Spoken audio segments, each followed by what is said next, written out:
No cowboy went riding out one dark and windy day. Upon a ridge he rested as he ran along his way. When all at once a mighty herd of red-eyed steers he saw power through the ragged sky. Nothing but cloudy dark. Their heads are still on fire and their hooves are made of steel. Their horns are black and shiny and their hot breath they could feel. A bolt of fear went through him as they thundered through the sky. He saw the riders coming hard. He heard their mournful cry. Yippee-yi-yay, yippee-yi-yo.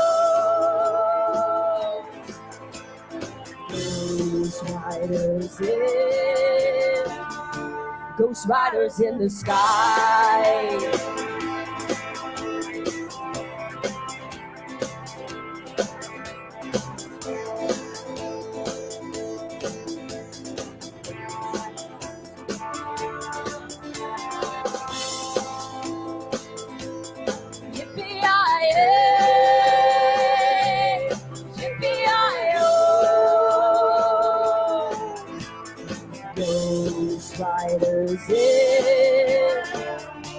Ghost riders in the sky.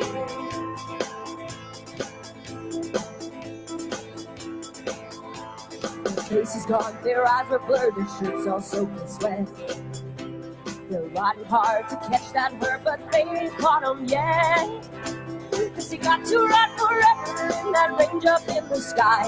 On horses stored in fire, as they ride hard, hear them cry. Yippee-yi-yay, yippee-yi-yo. Ghost riders in the sky.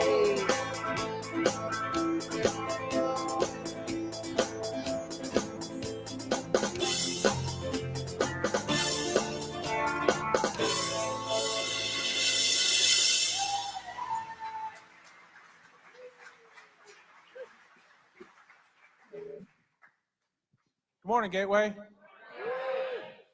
So, how about that? This band rocks, right? So you realize these guys do this every week for nothing. They get here at 7:30 in the morning. They're here practicing long before we get going. And they all do it because they just want to serve here. So let's give it up for not only the band, but the people who drive the van, our breakfast.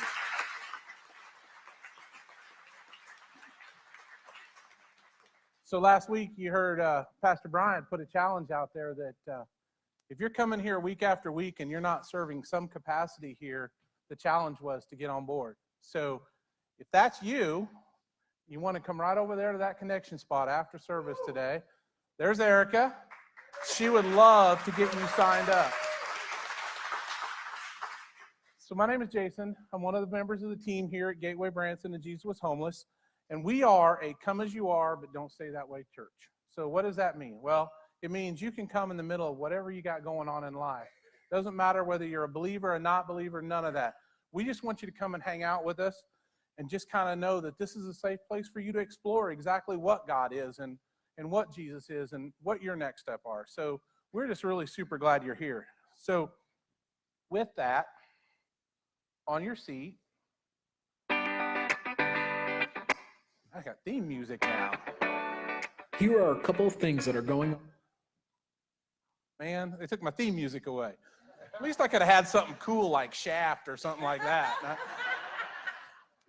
So anyway, on your seat is a connection card. And what that is that's just something that we ask y'all to fill out if you're here for the, just hanging out, or if you got something going on. We want to connect with you. We want to go deeper in life with you. And that's an opportunity when you fill out that connection card for us to be able to do that.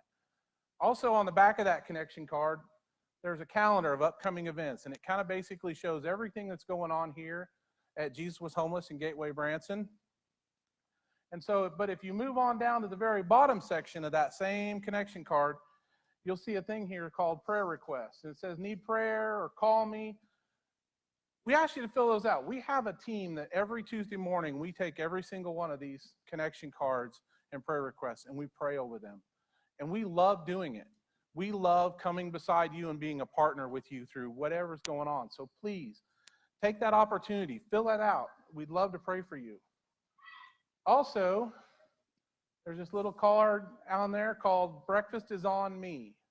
So, you know, I've already provided breakfast for y'all. So you get to take this card. Hey, come on, that's all right. So much for that. My theme music got a laugh. That didn't get nothing. That's okay. Thanks. Appreciate it. I'm here all week, by the way. No, I'm just kidding. But seriously, take this card and, you know, friends, family, people who need to come here. And we always know what our friends and family need more than they do, right? Right? That's kind of the way it always is. But take this card and just say, hey, we'd like you to come have breakfast on us. You know, come hang out with us.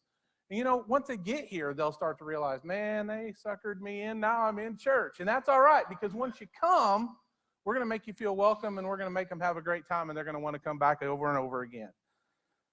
So along with what I talked about with the volunteers, everything in this room gets set up and taken down every single day, just about every single day, and every single Sunday for sure. So we have a lot of people who really, really jump in and help in the mornings, and that's awesome, and we so appreciate that. But, you know, it's kind of like when we get done at noon, it's really close to lunchtime, we want to be moving out, we want to go and kind of get out of here. But what we ask is if you can hang out with us for a little while and just help us kind of clean up, reset this room.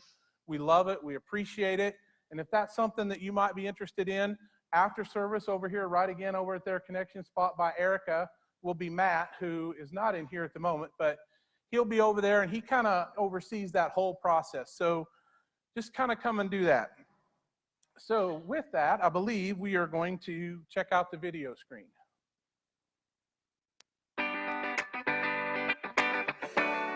Here are a couple of things that are going on this week.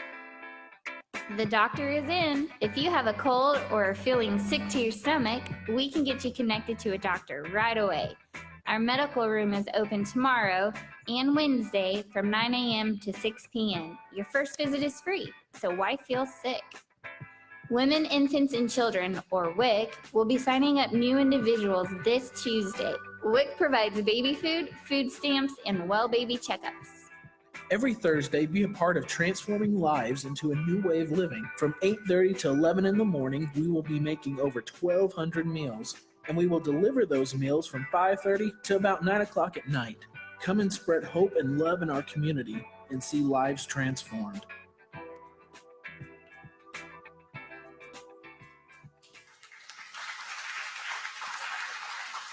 So those of you who have been with us for a while probably noticed in that video that we didn't mention Restore.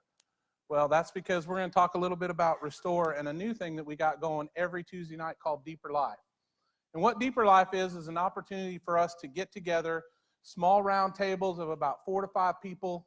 Pastor Brian usually comes up and he kind of recaps the message from Sunday, and then there's some questions, and we gather around the table and we just kind of sit and go deeper in that. And so we call that Deeper Life. But because in true Gateway fashion, we like to eat here, we have a meal at 5:15 that we provide for y'all, so you can come in, eat at 5:15. Well, at 6 o'clock, we'll move into Deeper Life. We wrap that up about 7 o'clock, give everybody a chance to breathe if they have breathing programs that they got to take care of. And then we reset at 7:15, and we go to about 8:15, 8:30 with Restore. So we haven't stopped Restore. We've just kind of moved it back a little bit so that we could kind of build some extra community and Deeper Life. Now, here comes the ask. So we love that y'all want to do this. We love being able to do it. So if you're able to be here, that is great. But unfortunately, the needs of the church is at this point, we do not have the ability to provide childcare or rides on Tuesday nights yet. And I stress yet, because I believe God will make that happen in his timing. But if that is something that you're interested in and you're able to drive or help with childcare, we want you again to go see Eric over there at the connection spot. She'll get you plugged in with Amy, because our goal is to hopefully provide childcare and rides on Tuesday nights, just like we do here on Sundays. So how many of y'all been through Jobs for Life? Right, okay. So we did things a little bit differently this year than we have in past. And so this coming Monday starts the last Jobs for Life class of this year. So it's kind of a sad thing in a way, because we love having Jobs for Life, but there was a process in place. And so we really, really, really want to see this last Jobs for Life class be huge. Okay, we'd love to have it like brimming over and all like that. So, but that takes you guys to help. Okay, that takes you guys, if you know somebody who needs to be in Jobs for Life, or again, because we all know what everybody else needs better than we need ourselves. So get them plugged in, have them get here Monday night. If they're here now, drag them over to that connection spot, have them fill out that application right now. And at the bottom where it says referred by, put Jason, because there's a prize at the end of this. So I'd like to gather all I can.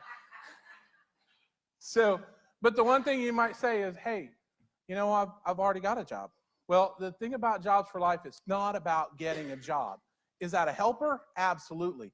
But more importantly, it's about getting that next job, or maybe getting that promotion, or going deeper, maybe discovering what your real dream job is, and it helps facilitate you getting there.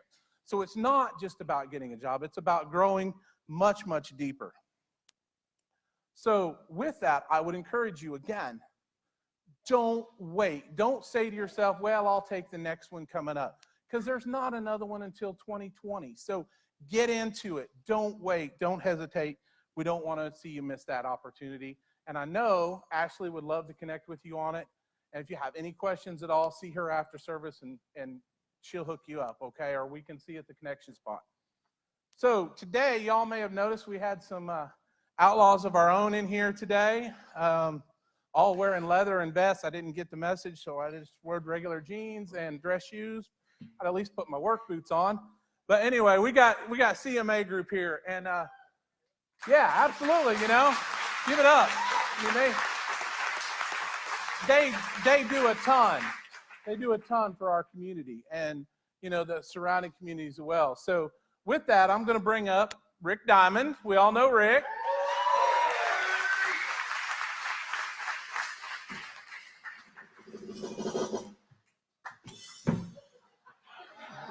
How can you not love a hat like this, man? I wish I could rock a hat like that. It's so cool. Anyway, I'm going to let Rick share with you a few things. Good morning, Gateway. Yeah, a lot of you know me. Some of you might not because you're new here, but I've been a part of Gateway for a while. I found my sobriety at Gateway Church years ago. Part of the reason why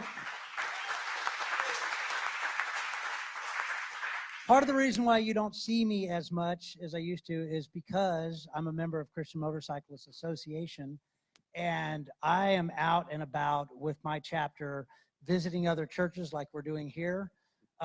We go to motorcycle rallies, secular motorcycle rallies, bike shows, the 4 swap meet that's going to be coming up, and we are out there ministering to other bikers and people out there that need Jesus just like everybody in this room does, and we all do. So that's why you don't see me as much. But as some of you saw the video, Run for the Sun and CMA, we go out and we raise money to help support different organizations throughout the world. I'm stumbling a little bit because I got to get my notes out. Ta-da! And I only have like 5 minutes. All right. But like so, we do. Let me turn it over the right way. I'll turn my head over. There we go. We got outreach to bikers annually. An average of CMA members touch over 600,000 lives, with approximately 14,000 people coming to Christ through CMA and the things that we do for Run for the Sun. We do the Jesus Film Project, and that's 137 million people have viewed the film, and 14 million have made decisions for Christ as a direct result of CMA and Run for the Sun. That Jesus film, what they do, I mean, that little clip of the film that you saw, that's been translated into, I'm not even sure, it's a few thousand languages, I believe. And it gets viewed sometimes on a bed sheet hanging in a tree in a little country somewhere that has to use a generator to play the video. You know, that kind of thing. People have got, I heard a story that a little tribe or something viewed that video and they threw sticks or rocks at the screen when they crucified Jesus because they got so moved by it and who Christ was.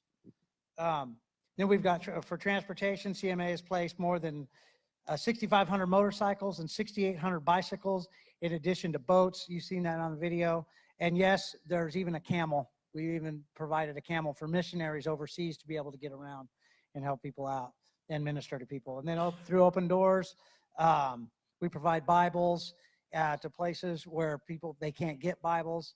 So, I mean, I hope we all really appreciate the freedom that we have in this country to be able to come to church, ride motorcycles, and do the things that we do, because there's people in other countries that just to be a Christian will get you killed or thrown in prison. So we've got it made here, and you know, we all really need to appreciate that. But I think that's about it. We've got, if you're interested, on April 19th, I want to plug these things in here. We're going to be, my chapter is going to be at Fuddruckers, and we're going to be serving drinks and bussing tables. So if you're going to come out and have lunch and have a hamburger, I believe we're going to be there at 6 o'clock. Part of your proceeds, just come in and say you're there for CMA, and part of the proceeds is going to help benefit CMA and raise money for the programs that we do. And then if you want to go on a good motorcycle ride with us, on May 4th, we're doing our big ride of the year. It's our Run for the Sun ride. And we're going to be meeting at Branson West Walmart at Kickstands Up is 10:30. And anybody that rides a motorcycle, or if you want to just come out in a car and follow us, you're more than welcome to do that, and you can join us.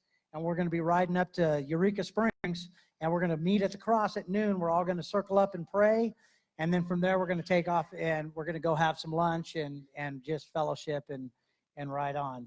Other than that, if any of you are interested in partnering with us on Run for the Sun, or feel like or making a donation, if that's something you feel like you'd like to do, please feel free to meet with one of us. Either me and Sadie, we go to this church, or one of our CMA members. We can meet you at the connection spot after church, and we'd love to tell you more about it or answer any questions that you might have.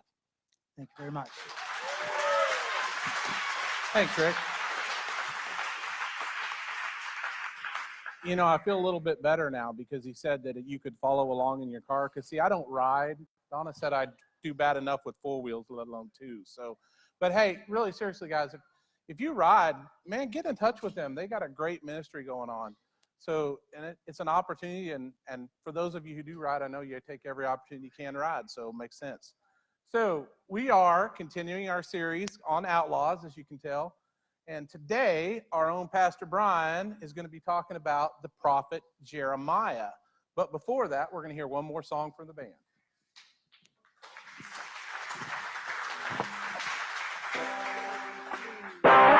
Jeremiah was a bullfrog, was a good friend of mine.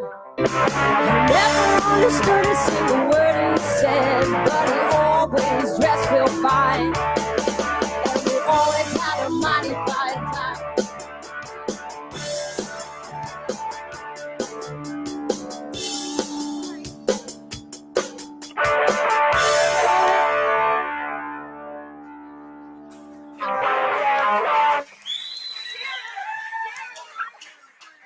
Jeremiah was a bullfrog. He was a good friend of mine. He never understood a single word he said, but he always dressed real fine. And we always had a mighty fine time. Singing joy to the world, all the boys and girls. Singing joy to the fishes in the deep blue sea. Joy to you and me. If I were the king of the world, I'd tell you what I'd do. I'd throw away the cars and the bars and the wars and show sweet love to you. Joy to the world, all the boys and girls. Joy to the fishes in the deep blue sea. Joy to you and me.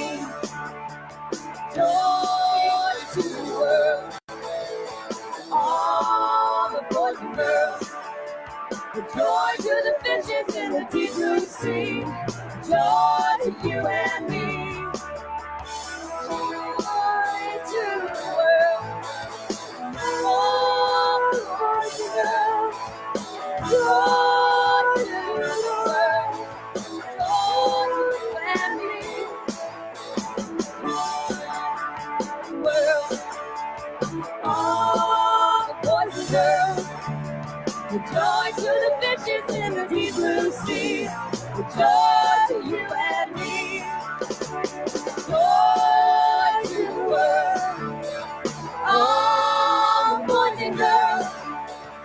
Joy to the fishes in the deep blue sea. Joy to you and me. Joy to you and me.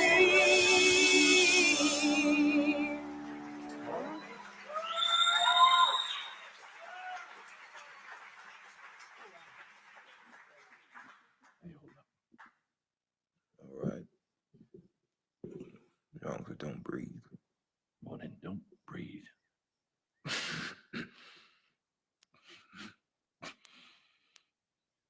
Don't feel right not helping you finish what was started. Feel like I let you down. True. You never let me down. Not one time. Made many a man have taken me in. I won't soon forget it. I'll take you in 100 times over, Henry. There's no finer soldier. Good morning, Gateway.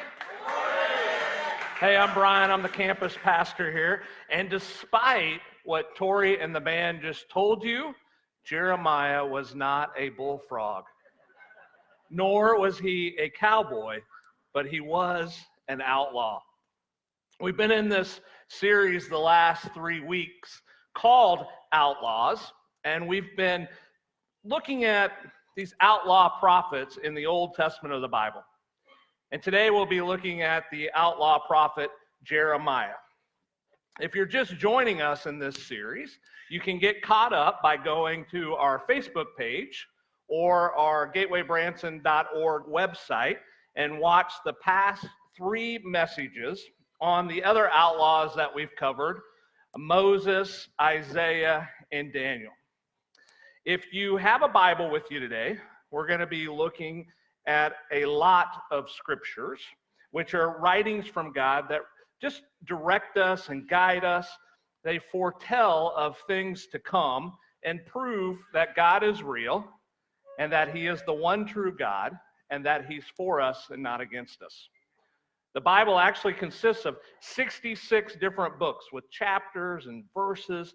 These 66 separate books are eyewitness accounts of world history, and they can be verified by other sources outside of the Bible.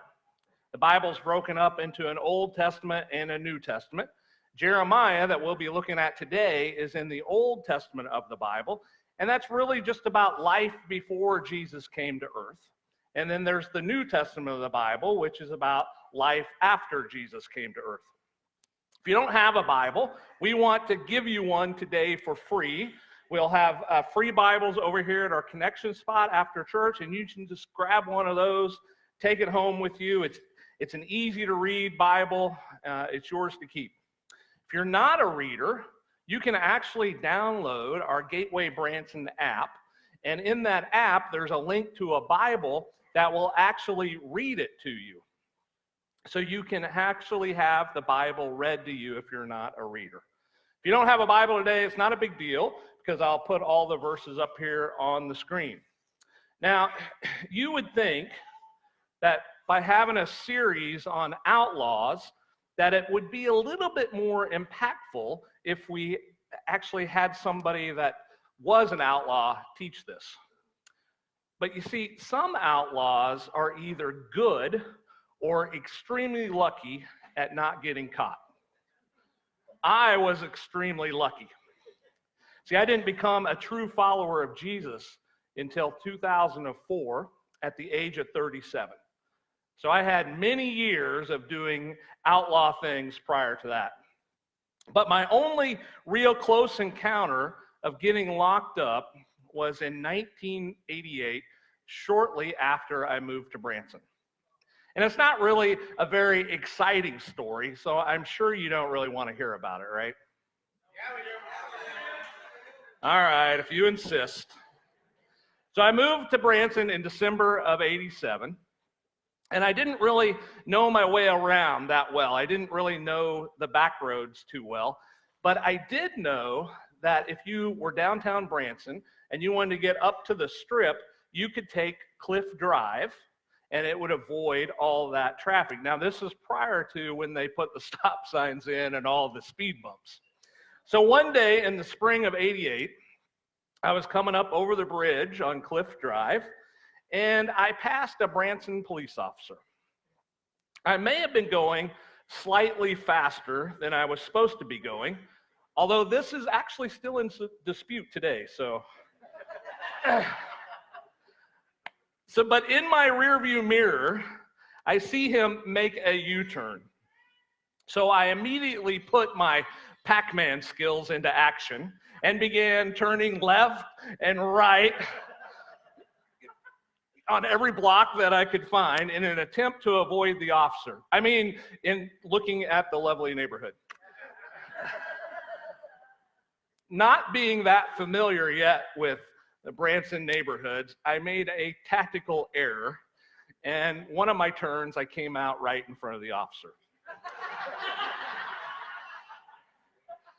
As he pulled me over and proceeded to give me a ticket for speeding, I noticed after he left, I looked at the ticket, and it said 32 in a 45. Well, where I went to school, that wasn't speeding. So on my day in court, I told the judge about the error that was on the ticket, and the judge tells me that they had amended the ticket, which I had no idea they could do that, and so they amended it to 32 and a 25. So in my arrogance at the time and the advice on really poor counsel, I asked for a jury trial. Yeah, several months later, I get a letter in the mail that tells me when I need to appear in court. The problem was that I had to be at a wedding that same time. So I called the judge and I told him my situation. He says, "Not a problem, Mr. Stallings. I just won't call you up that day." I said, "Okay." I asked him, "Hey, is there anything I need to do to remind you not to call my name because I don't want to have a warrant out for my arrest for failure to appear?" He assured me he just wouldn't call my name. Yeah, and about a month later, Taney County Sheriff shows up with a warrant for my arrest for failure to appear. And I knew immediately what had happened. So I start to explain or tell my case to the officer as he's putting me in the back of the police car. And he decides he's going to go ahead and take me down to Branson PD, where maybe they can kind of sort this out. In the meantime, though, he puts me in this pink cell with Disneyland characters on the wall. Now, I know if some of you have been around here for a while, you've been in that same cell.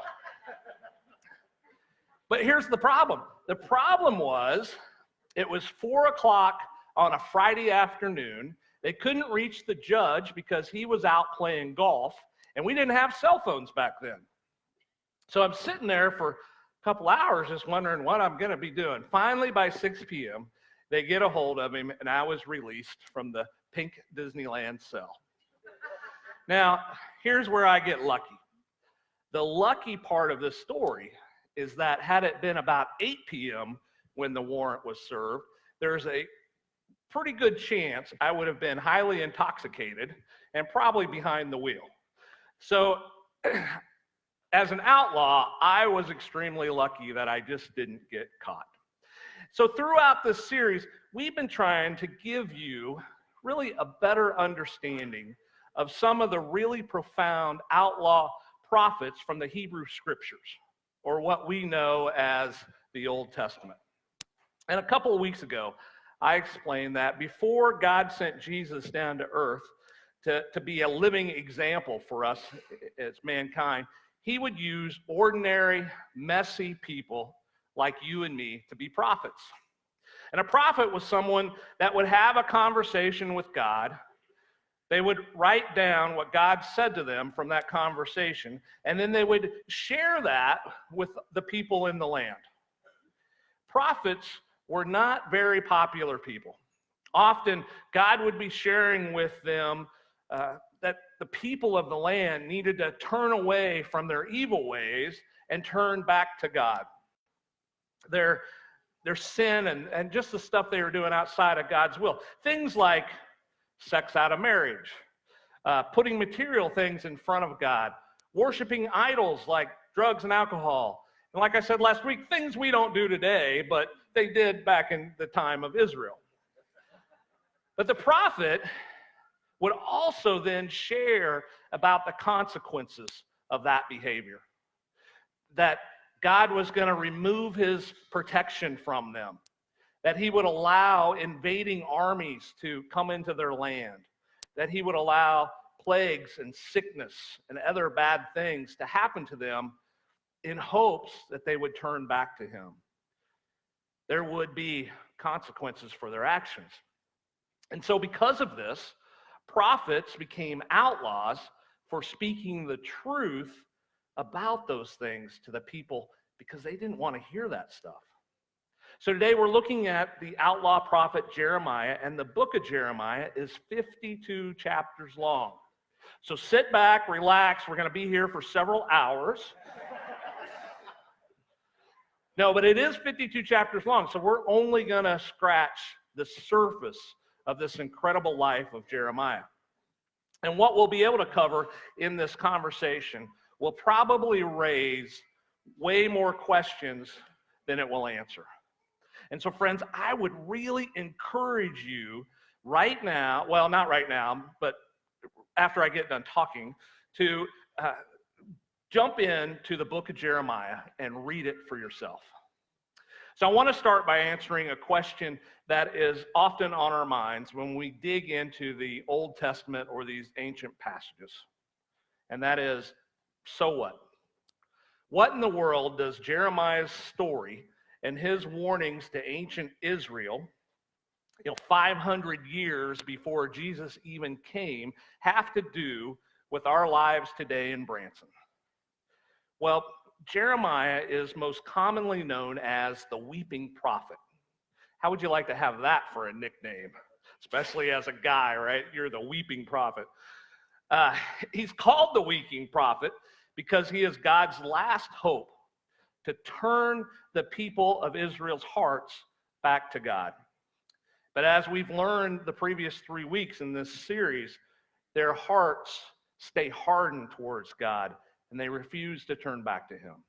So Jeremiah, he cries tears of sadness, not only because he knew what was about to happen to the people, but that the people just wouldn't listen. In fact, many scholars believe that in addition to crying, Jeremiah was also probably clinically depressed and battled that throughout his entire life. And the hard reality of the prophet of Jeremiah is that no one listened to him and no one followed him. For 40 years, he shared messages of hope, messages of warning, and not one person listened. And in case you're wondering how that could affect a person after 40 years, he actually writes a sequel to the book of Jeremiah called Lamentations. And it's a book about deep regret and grief and sorrow. But God made it clear from the very beginning that he had a plan for Jeremiah. So we're going to start by looking in the book of Jeremiah, beginning in chapter 1, verses 5 through 10. And it says this: I knew you before I formed you in your mother's womb. Before you were born, I set you apart and appointed you as my prophet to the nations. O sovereign Lord, I said, I can't speak for you. I'm too young. The Lord replied, "Don't say I'm too young, for you must go wherever I send you and say whatever I tell you. And don't be afraid of the people, for I will be with you and will protect you. I, the Lord, have spoken." Then the Lord reached out and touched my mouth and said, "Look, I have put my words in your mouth. Today I appoint you to stand up against nations and kingdoms. Some you must uproot and tear down, destroy and overthrow. Others you must build up and plant." See, God had a plan and a purpose for Jeremiah. And I want you to know that God created you with a purpose and a plan as well. And we discover our purpose as we surrender our lives to follow God and we grow to know Him. Discovering our passions, our talents, and our spiritual gifts combined with our experiences help develop our character, which leads to understanding what that purpose is. That's why we relaunched Deeper Life, because on Tuesday nights, it can help you discover what your purpose is. You might be thinking, what plan did God really have for Jeremiah? He was a crybaby that was probably clinically depressed. No one listened to him. No one followed him. Great plan. But Jeremiah, more than any other prophet, he lived a truly purposeful life. Not because of the words he spoke, but because of how his life, it was such an embodiment of the very words that God called him to speak. See, Jeremiah lived in a culture where, by and large, faith had gone away. Most people were just worshiping idols. Most people were self-centered. They were really just caring about their distractions and their compromises without God. But Jeremiah, he lived with this fiery passion. He had intense focus, and he had an unwavering sense of conviction. Jeremiah's life was so compelling that hundreds of years later, when Jesus appeared on the scene, Matthew, one of Jesus' disciples, he said this about Jeremiah in the New Testament book of Matthew, chapter 16, beginning in verse 13. When Jesus came to the region of Caesarea Philippi, he asked his disciples, "What do people say that the Son of Man is?" "Well," they replied, "some say John the Baptist, some say Elijah, and others say Jeremiah or one of the other prophets." See, they are actually saying that Jesus could be Jeremiah. That's how impactful Jeremiah was.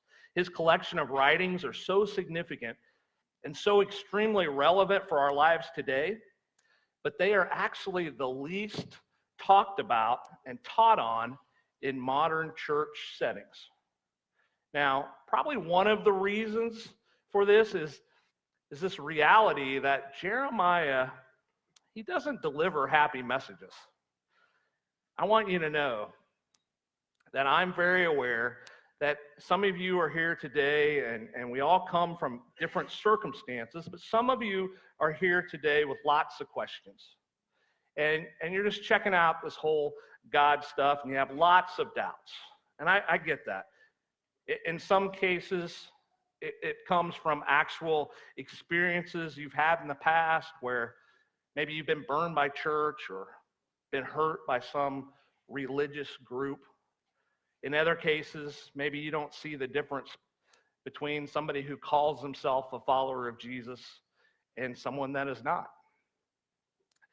But the reality is that in any community that we want to be a part of, no matter how well-intentioned it is, we are just a group of imperfect people.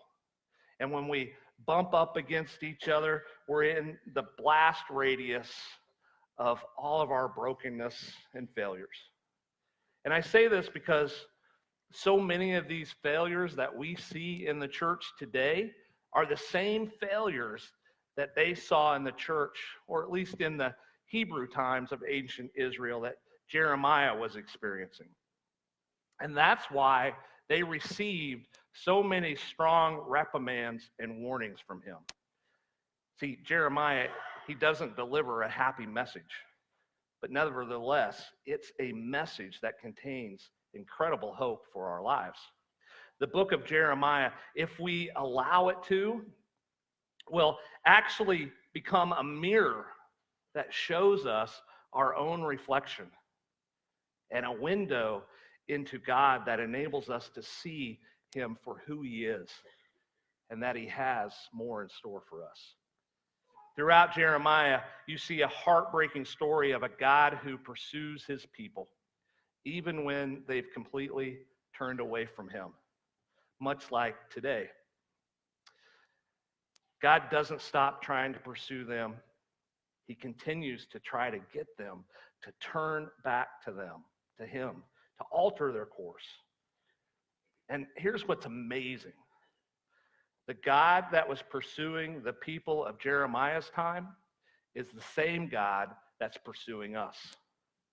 One of the things that we see all throughout the Bible and in the book of Jeremiah is that God's love always speaks truth.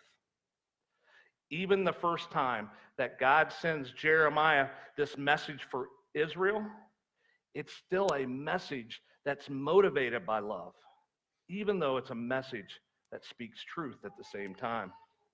And it's really important that we understand this, because oftentimes we can picture God as being this mean bully type God, right? If you don't do things my way. But it doesn't mean it's not true. It just means it may not be popular. It may not feel like love. And it didn't feel like love at the time to the people of Israel. So they didn't listen to it. But God pursued them anyway, speaking the truth in love. And we see an example of this in chapter 26, beginning in verse 1. This message came to Jeremiah from the Lord early in the reign of Jehoiakim, son of Josiah. Say that about 10 times, yeah. King of Judah. This is what the Lord says. Stay in the courtyard in front of the temple of the Lord and make an announcement to the people who have come there to worship from all of Judah. Give them my entire message. Include every word. Perhaps they will listen and turn from their evil ways. Then I will change my mind about the disaster I'm ready to pour out on them because of their sins. See, Jeremiah is getting ready to give the people of Israel a warning. Turn back. God doesn't want to bring this disaster. And looking back on it's incredible to me how many warnings I've had in my life from the prophets that have spoke into it. Friends, family, co-workers, bosses. See, I feel like God sent so many prophets into my life, but I was broken and my heart was hard and I never listened to what they had to say, and therefore I didn't change. I just refused and went my own way. And the further I ran away from God and his will and ways, the more I began to experience the consequences of my actions. Until finally, in God's love, he allowed me to hit rock bottom. And what I've learned over the years is that he loves us so much that he gives us the freedom to follow him or to reject him. He gives us the freedom to go his way and enjoy the blessings that he wants to give us, or the freedom to learn from the consequences of our bad choices. See, friends, many times in my life was treating me like an outlaw because I was living like an outlaw. It's totally different, though, for Jeremiah in this story. See, Jeremiah was treated like an outlaw because no one wanted to hear what he or God had to say to them. When you align yourself with God, sometimes it will make you very unpopular to others. See, God is a God of love, but he is equally a God of truth. And friends, there are times when a firm dose of love to someone will lead you to oppose the things that they are doing wrong, the destruction that they're doing to others or to themselves. And oftentimes that kind of love won't usually be welcomed. The price of tough love, it was high for Jeremiah. He was beaten. He was threatened. He was imprisoned for years. He was actually thrown into a pit and left for dead. But because of Jeremiah's devotion to God and God speaking his truth in love, we also discover through Jeremiah that God is always just. In our world today, we are surrounded by stories of injustice. So isn't it good to know that there is a God out there who sees the wrongs of the world and promises to make things right through justice? And just like today, the widespread social injustice in Israel, it was obvious. It was the symptoms of doing things their way and not God's way. In chapter 9, it says this, "Beware of your neighbor. Don't even trust your brother, for brother takes advantage of brother, and friends slander friends. They all fool and defraud each other. No one tells the truth. With practiced tongues, they tell lies. They wear themselves out with all their sinning. They pile lie upon lie and utterly refuse to acknowledge me, says the Lord." Jeremiah, he teaches us in a painful way that God's commitment to justice is unwavering. And while he is patient, he won't be unjust in the end. Israel had come to the end of God's generous patience.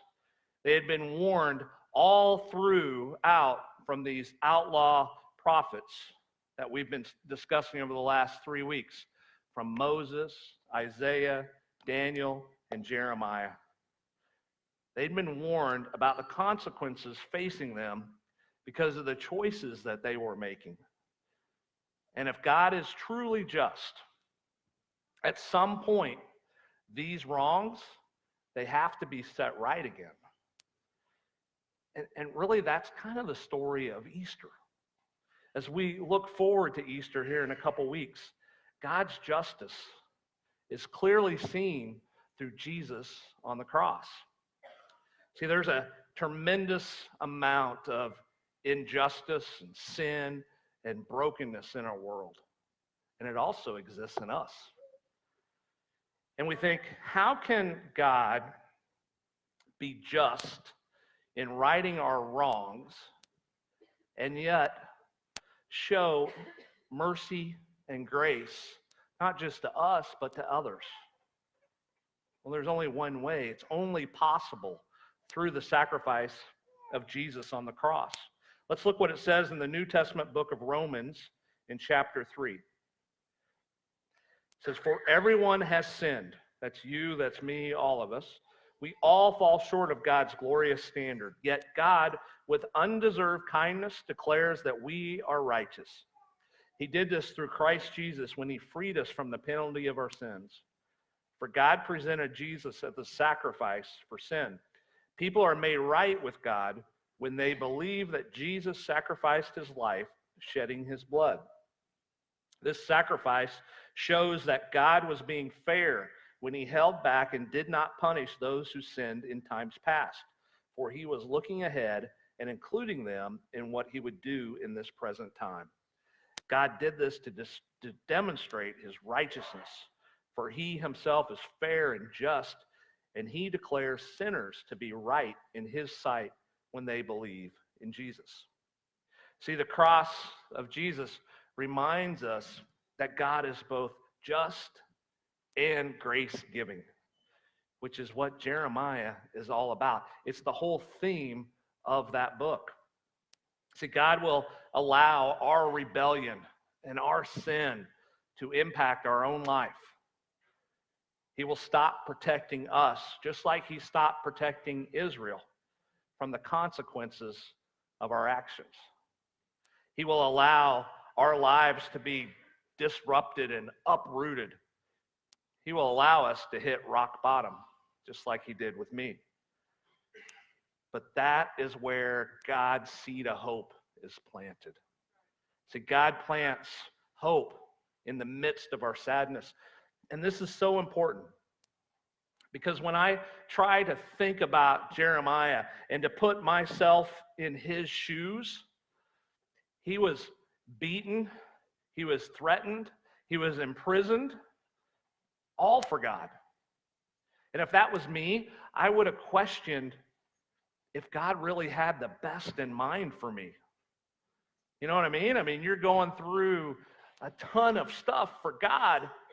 Is he really looking out for me? I mean, it doesn't feel like Jeremiah got dealt a fair hand in his life. And there are many times where we can feel that same way.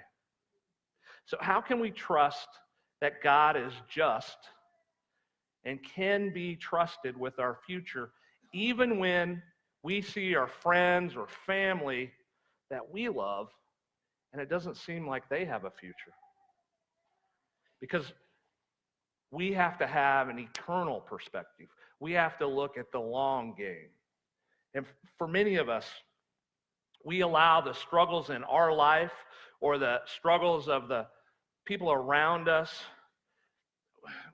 we allow those struggles to be something that leads us to make a decision way too soon about who God is and what he wants to do in our life. We've settled for this is how it will always be when God offers so much more. We've settled for moments of happiness when God offers joy no matter what the circumstances. We've settled for just going to church when God offers us a relationship with him that begins now and continues for eternity. See, God does not promise a life without problems. In fact, I would say if you become a follower of Jesus, you will have a life of problems. But God does promise us to be with us in the midst of the problems that we face. And friends, this is not all there is. The best moments now are just a tiny glimpse of what will be. See, every good gift that we get to experience right now in this life is just so that we can imagine what life will be when all the selfishness, brokenness, and pain of this world are removed and replaced with God's love and grace and beauty. See, the prophets in the Old Testament, they trusted in the God who would one day come to rescue them. And we need to trust in the God who comes to rescue us now and will come again to make all things right. And that God's name is Jesus. See, one of the most famous verses in the Bible that speaks of hope is Jeremiah 29:11. But it was actually a promise of hope that was planted in the midst of sadness. It says this, "For I know the plans I have for you, says the Lord.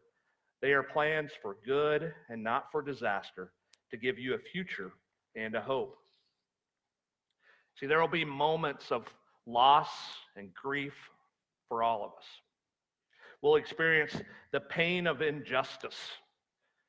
And we'll sometimes, or oftentimes, if you're like me, have to experience the consequences of our own actions.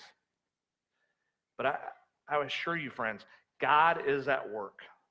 He speaks the truth in love, and he's good, he's gracious, and he's just.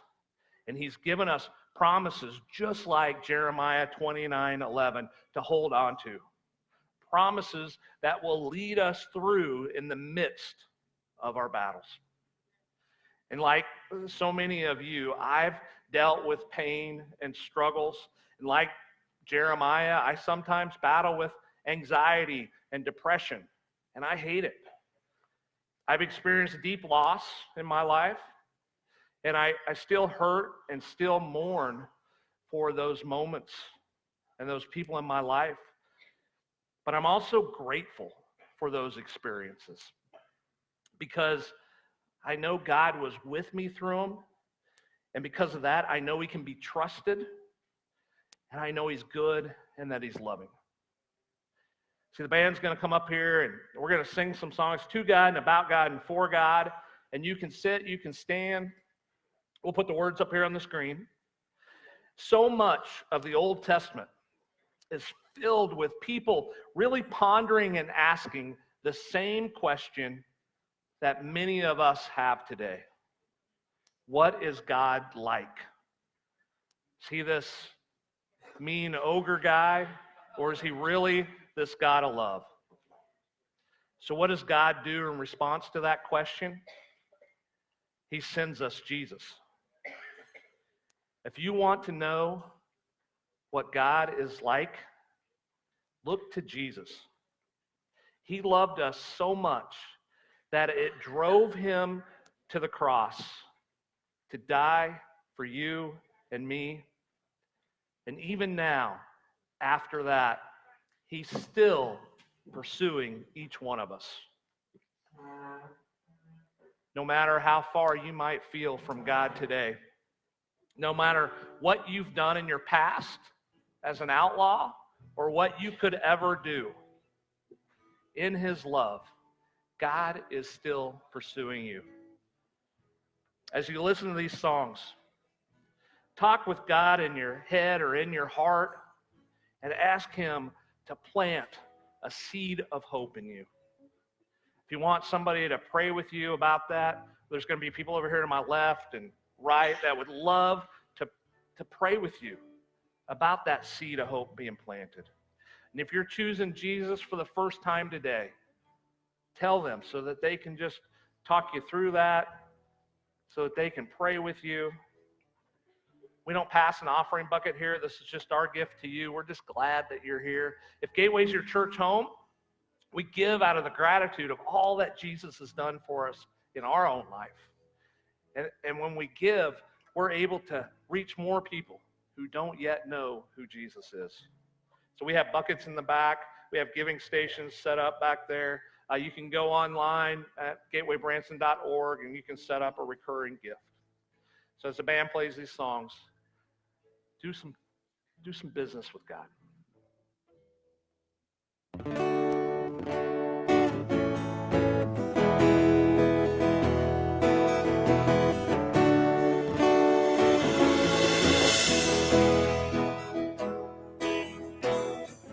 God of the new beginning, God of the second chance, your grace is endless river, your love's an avalanche.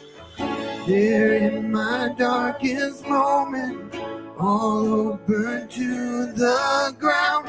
That's where your mercy found me. That's where your love came down. You turned my mourning into dancing.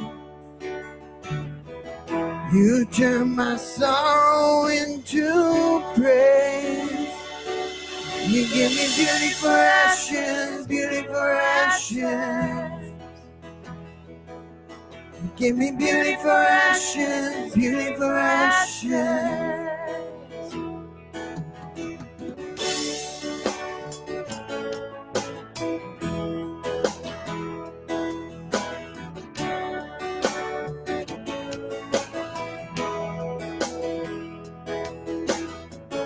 Love met me in the ruin of all my past mistakes. Love walked me to the river.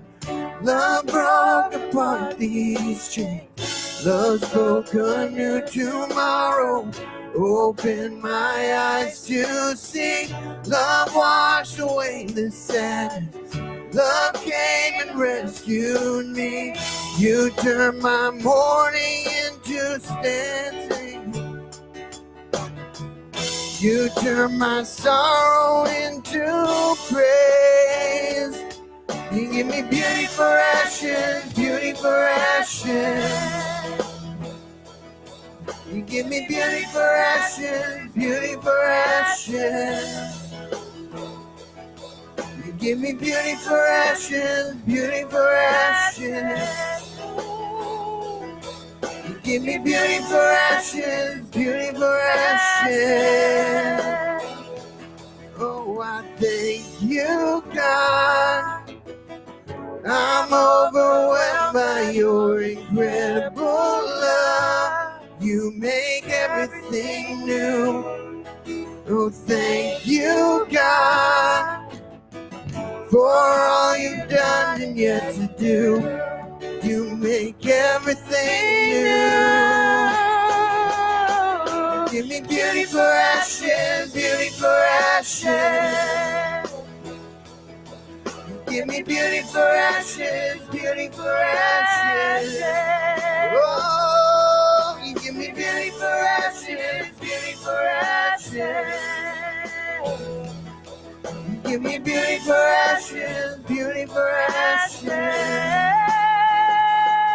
You give me beauty for ashes, beauty for ashes.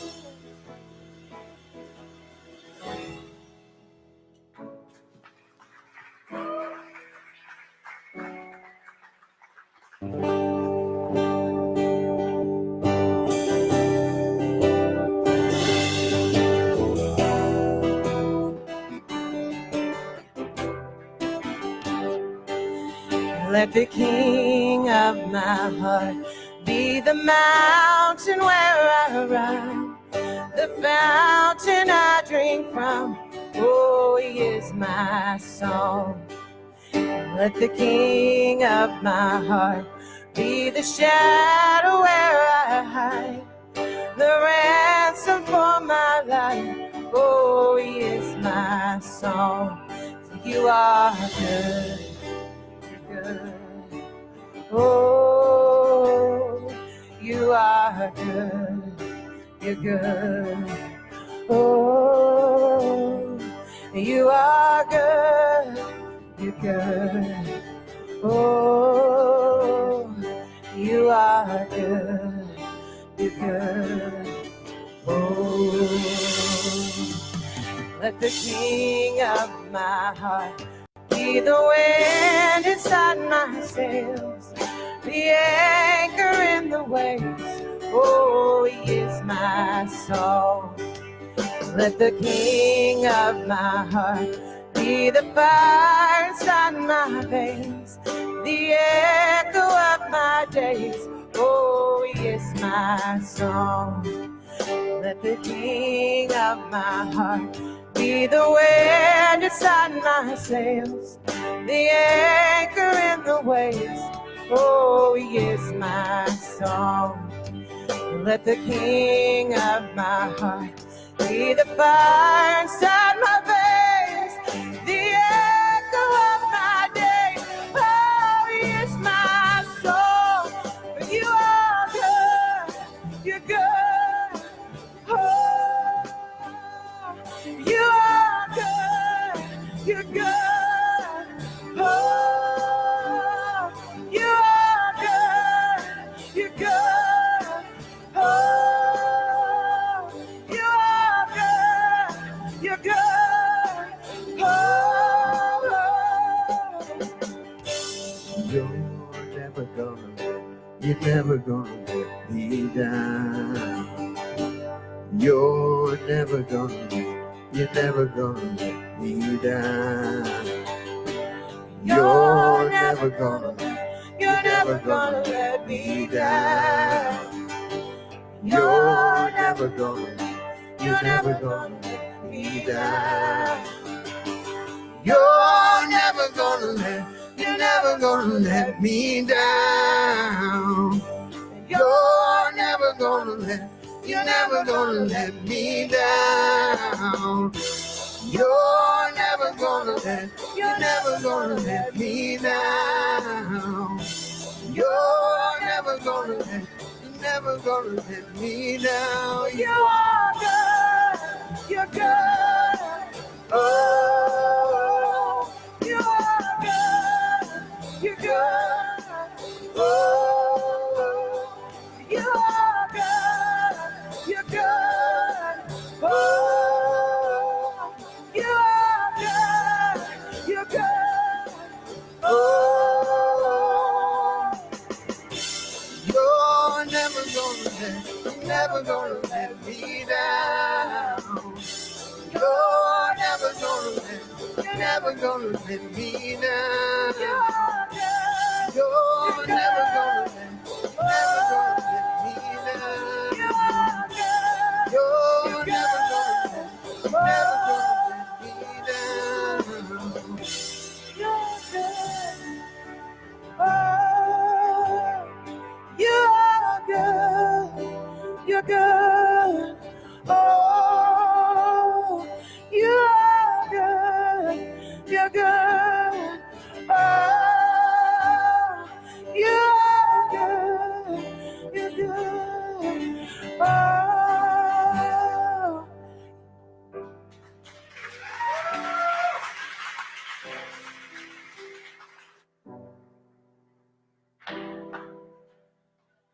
God is good. He has got a plan and a future for you. Let me pray. God, you are so good. God, like Jeremiah, break our hearts for what breaks yours. Help us to turn away from our own selfishness, our own self-destruction, Lord, and turn back to you. As we get ready to celebrate the greatest outlaw of all time, Jesus, help us to remember that he gave up everything for us because you love us that much. Lord, sometimes it feels like we pursue you. Help us to understand that you're pursuing us. So this week as we go, Lord, help us just to turn back to you. Help us to be still in a moment and quit running from you and let you catch us. Draw us in, draw us near, plant a seed of hope in each of us. Amen. Hey, we've got maybe some to-go boxes. I'm not sure what we've got going there.